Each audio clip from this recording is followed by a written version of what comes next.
Now to a story about one of the state's lowest security prisons that runs on a system of trust. The Cadell Training Centre houses convicted murderers, armed robbers and drug traffickers. But if the inmates prove themselves, they can virtually wander free. This week, 7 News was given unprecedented access. 180 kilometres from Adelaide, it's the prison with no fences and very few bars, although it's a prison nonetheless. A sprawling farm with 1,600 hectares of fruit trees, olive groves and grazing land for dairy cows.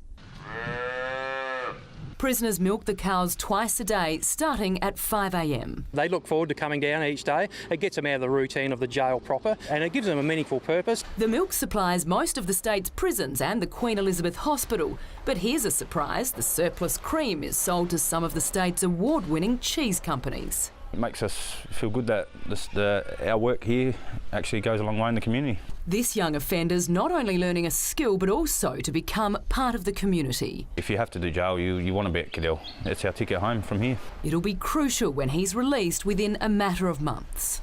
I've learned a lot. I've learned that at any second of life you can be taken away from your loved ones, and sort of makes you try even harder in the community to do the right thing. Yeah, just looking so forward to going home to my family and children. For authorities, it's a delicate balancing act between giving prisoners space to rehabilitate and keeping them in. They must earn the right to be at Cadell, and there are regular, rigorous assessments. It's still a prison, and it's meant to be a prison. There's been one escape in 9 years. You actually keep them busy.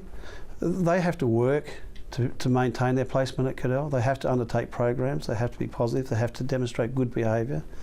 They have to demonstrate to us constantly that they can be trusted. The ultimate trust is placed in Cadell's CFS brigade. It's made up of prisoners, officers and local volunteers. It teaches them how to work as a team, also gives them responsibility. The inmates wear pages and are called out at any time of the day or night. They've fought at Port Lincoln, Pinery and Samson Flat. It feels great to be a part of a crew, and what it means to me is to be able to put back into the community. A chance to help others facing a different kind of punishment. I guess you get to feel like a normal member of society, and nobody out there sees you as a prisoner. They see you as a firefighter. And that in itself is rewarding. When Brigade Chief Chris Coombs' home caught fire 2 years ago, the prisoners he's trained tried desperately to save it. Oh, you're proud of the brigade always. But I think it was the aftermath that was the worst. A very sad time for all of us. Community work is compulsory. The prisoners prepare and pack Meals on Wheels for elderly Riverland residents 6 days a week.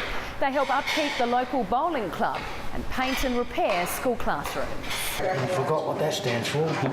This young man, convicted of a series of frightening and high-profile crimes, says the education he's getting, including driver training, will change his life. I've done a Cert 2 Civil Construction, a Cert 3 Micro Business and a Cert 4 Business Leadership and Management, just so I can get a job in construction when I get out. Better for all of us to give new hope to someone who had very little. Jessica Adamson, 7 News.